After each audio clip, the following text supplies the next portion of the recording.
Pessoal, Curitiba 0, Atlético 0, mais um empate na história dos clássicos, um resultado que não muda muito o panorama, tanto para Curitiba quanto para o Atlético. Curitiba segue líder e o Atlético segue ali no miolo da confusão pela luta do acesso.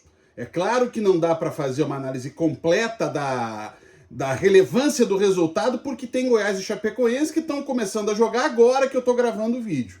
Mas como era de se imaginar, Atlético e Curitiba sairiam vivos do clássico, cada um ao seu perfil. Curitiba ainda na liderança da Série B, o Atlético ainda no rebolo.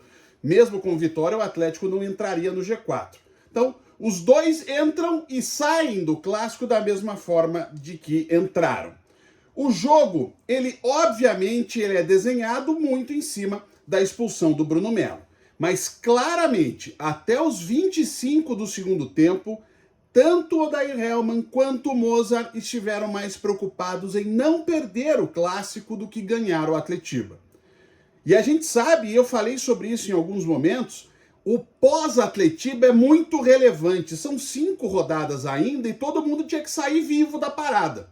E por isso, tanto o Curitiba, no momento da expulsão do Bruno Melo, quando coloca o Thiago Koza e faz uma linha de 3 zagueiros, mudando a forma do Curitiba jogar, quanto o Odair, que tira seguidamente, primeiro o Arthur Dias, depois o Léo Derick, os dois com cartão amarelo, claramente ninguém queria dar a chance pro azar.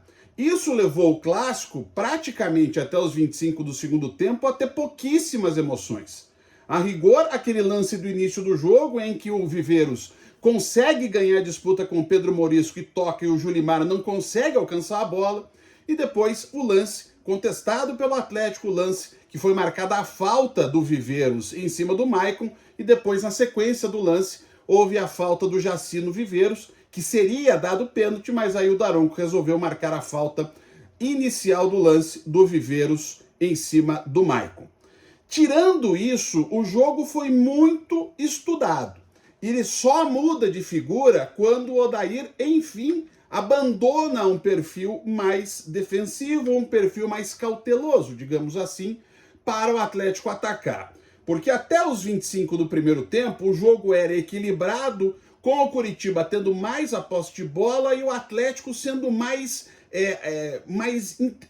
incisivo, digamos assim, talvez seja essa a palavra. O Atlético era mais objetivo no seu ataque. O Atlético que escalou um time com uma mudança muito relevante, que era o Léo Pelé como sobra, com o Arthur jogando na dele e o Aguirre jogando como zagueiro pela direita. Isso muda depois das alterações quando entra o Matheus, daí volta o Léo para a esquerda e o Aguirre para a faixa central.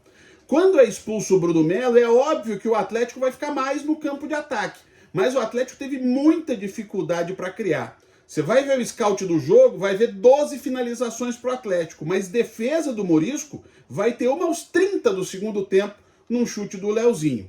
O Curitiba foi controlando as ações da forma que dava e ali foi se desenhando o xadrez do jogo. O Atlético passa a pressionar mais no momento em que entram o Luiz Fernando e mais tarde o Allan Kardec, e aí fica um jogo em que dá aquela sensação de que o gol pode sair para qualquer lado, porque o Atlético pressiona, tenta empurrar o Curitiba para as cordas, enquanto o Curitiba tem os contra-ataques e teve pelo menos 2, um com o Alex Silva e um com o Lucas Ronier. Um Alex chutou para fora, o outro Ronier sofreu a falta e o Depena acabou cobrando para fora. Mas, claramente, na maior parte do jogo, para mim ficou muito claro que havia um receio enorme dos dois times em perder o clássico. Repito, não era pura e simplesmente pelo clássico, a gente sabe do tamanho, da importância, da relevância, da rivalidade, o óbvio, tudo isso a gente sabe. Mas claramente porque havia uma preocupação com o pós-Atletiba.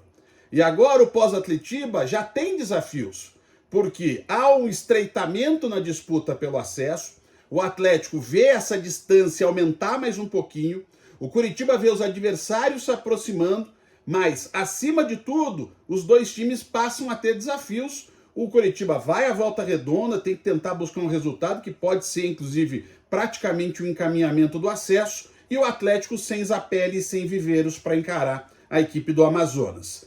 Atlético e Curitiba, Curitiba e Atlético, tudo igual no clássico, tudo igual na tabela, não mudou a história nem pro Coxa nem pro Furacão. Seguem os dois na luta, segue a Série B e mais um empate na história do Clássico.